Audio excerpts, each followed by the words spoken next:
Today we put the Osmo Pocket 3 versus the Sony ZV-E10 II and figure out which is the best budget filmmaking option for vloggers and filmmakers alike. So yeah, the goal is to mount this baby to that truck. I recently took both these cameras on some pretty cool adventures, and if you want to play with the color grade and download the files, I left them in the description below. And at the end of this video, I'll tell you which camera is best for which type of creator. First, let's talk price of these two cameras, and for the Osmo Pocket 3, it comes in at $669 US, whereas the Sony ZV-E10 II comes in at $1099. So the Osmo Pocket 3 is obviously the more cost-effective solution for filmmakers. However, there's a reason why the Sony ZV-E10 II is $1099, and we'll talk about that a little bit later in the video. In terms of low light performance, both of these cameras do an absolutely incredible job. The Osmo Pocket 3 has a beginner low light mode, which has ISOs up to 16,000, which is really nice. You have to remember that the Sony ZV-E10 II has a bigger sensor. So this is a 1-inch sensor,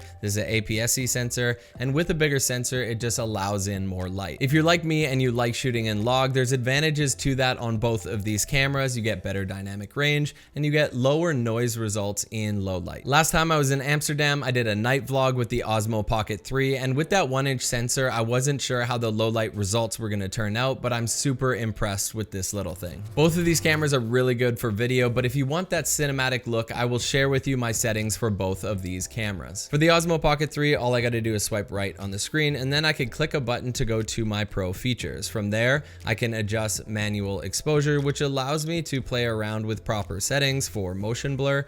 And then on top of that, I can also customize the white balance, which is super important, especially if you are indoors. And lastly, you have the color mode, which is HLG 10-bit. You can also go to D-Log-M. And lastly, there's a normal 10-bit color mode. For me, I'm always shooting in D-Log-M because it allows me the most flexibility to play with the colors in post. So cinematic settings on the Osmo Pocket 3 is just a swipe away, and on the Sony ZV-E10 II, it's a little bit more cumbersome in the menu system. It is getting a whole lot better, but to set your cinematic look does take more time on this camera. On the Sony ZV-E10 II, for best cinematic settings, I like to go to XAVC-S 4K. I just set my frame rate from there. Make sure that it's 10-bit and in the maximum bit rate. And then from there, I go to the metering section. I go to multi-metering.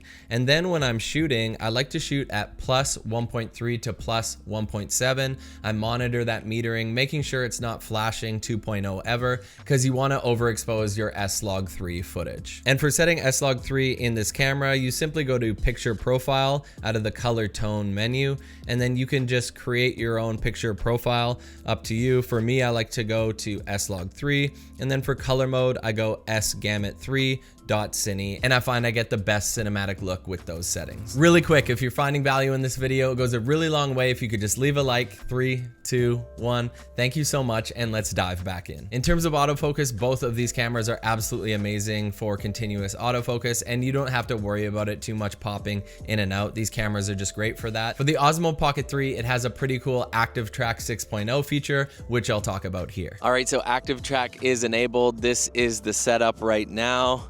It's probably tracking me. So we're gonna shoot some hoops. I did bust my ankle a little bit, so I'm limping around. We'll start from the left side here. Nope. Make one though. See if this thing's tracking me. Pump fake camera, pull up. Still got it, baby. Still got it, baby. Kobe. All right, so what about photography with these two cameras? They're both not designed necessarily to be photography cameras. However, they can both shoot raw. They both produce pretty good results. I took my Sony ZV-E10 II recently on this epic backcountry hike, so I have some good samples for you to look at from that. And then I took my Osmo Pocket 3 last year to Jordan and got some really good photos with that. So I'll let you be the judge and leave those in the description. We talked about that stunning 4K video quality right at a camera, even if you want to use the auto modes on both of these cameras. But if you're like me and like that cinematic look, you're going to want to take advantage of that 10-bit color on both these cameras. Now, shooting log on both of them is pretty easy, and as I showed you in my settings section, it's pretty achievable even for beginners. When I was starting out, most cameras had 8-bit color, and to me, the biggest upgrade was these cameras shifting to 10-bit. If you want to get into color grading your own footage in post, you just have so much much more flexibility, and it's amazing that both of these cameras do that. In terms of frame rates for both of these cameras, the Osmo Pocket 3 shoots 4K 120 frames per second,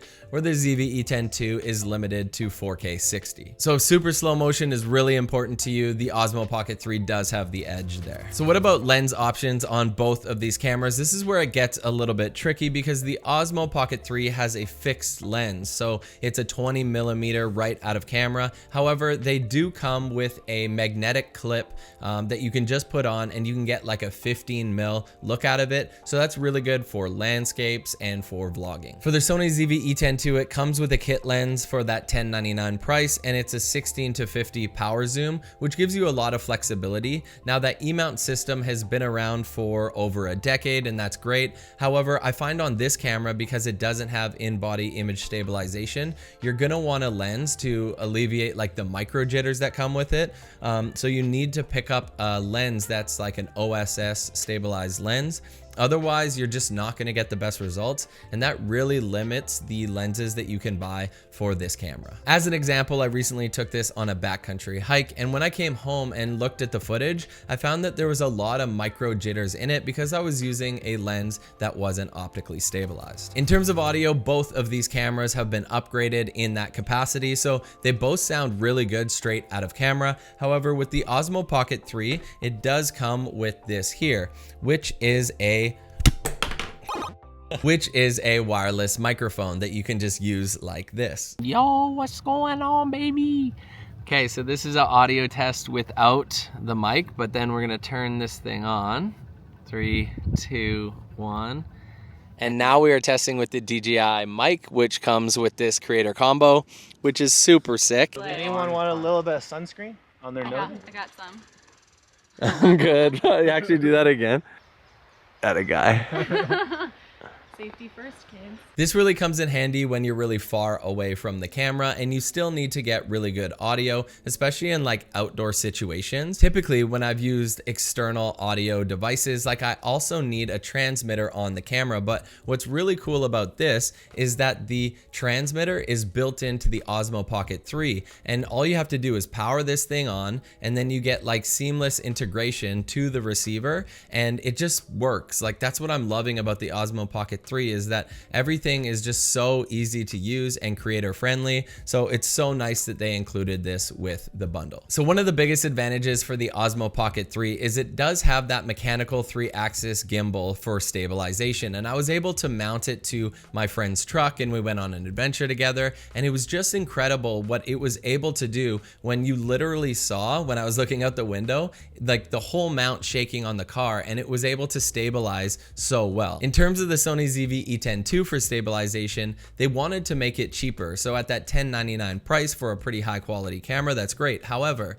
they took out the image stabilization in the actual camera body, and that to me is borderline a deal breaker. Again, we talk about all those micro jitters, having to have like an OSS stabilized lens, and when I can't even get rid of those micro jitters in Catalyst Browse, which is Sony's software to just stabilize in post, then it's kind of frustrating, and like that's why I do love the mechanical gimbal on the Osmo Pocket 3. In terms of size and portability, I travel a lot, so that's super important for me. Both of these cameras would do the trick, but the Osmo Pocket 3 comes in at 179 grams, where the ZV-E10 II is 408 grams with that kit lens attached. And anytime when I'm traveling, I can take up less real estate in my bag, and it's a little bit lighter. I find that to be like really helpful. Also, in the case when I vlog, I really like to have something that is even lighter, and it just like, it has a good form factor with the Osmo Pocket 3.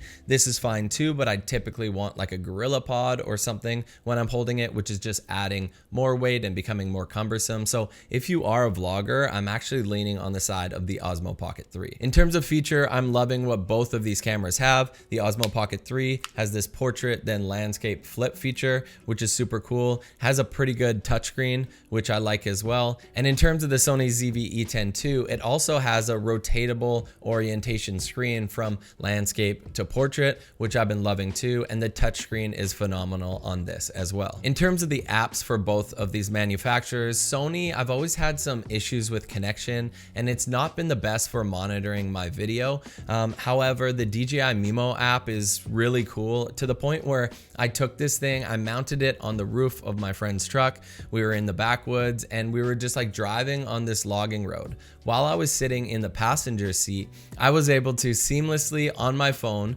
monitor what was going on the outside, and then also play around with like the gimbal direction and press record and do all these other features, which was super cool, and I never lost connection once. And the last thing that I want to talk about is battery life on both of these cameras, which have been majorly upgraded on both as well. Now the Sony ZV-E10 II uses the upgraded battery that my Sony a7 IV does, and you get over 2 hours of 4K 24 frames per second recording, which is just incredible on something that small. Now, in terms of the Osmo Pocket 3, you get very similar results, even though it's smaller. So you're gonna get 4K 24 frames per second over 2 hours on that battery. But what makes that creator combo so cool is that it also comes with a battery grip extender. You just click it into the bottom of the Osmo Pocket 3 and you extend your battery life for 4K 24 at least another hour. So I found that so cool. So who are both of these cameras for? I would say that if you're on a budget and only care about video, the Osmo Pocket 3 is definitely the way to go. It has some really cool things added in terms of having wireless audio, so I think that's really cool, and that battery extender grip I've been loving as well. With that being said, if you're in need of a bigger APS-C sensor, maybe you're more of a hybrid shooter and need better photography results, I would say the Sony ZV-E10 II is definitely the way to go. However, you do have to keep in mind that it is substantially more expensive. So if it's within your budget, I think it's a pretty good hybrid option. I wouldn't buy either of these just for photography, but I would buy both for video. If you want to check out my other YouTube videos on the Osmo Pocket 3 and the Sony ZV-E10 II, I'll leave them in cards here. Thank you so much for stopping by. We'll see you in the next one. Maddie out. Peace.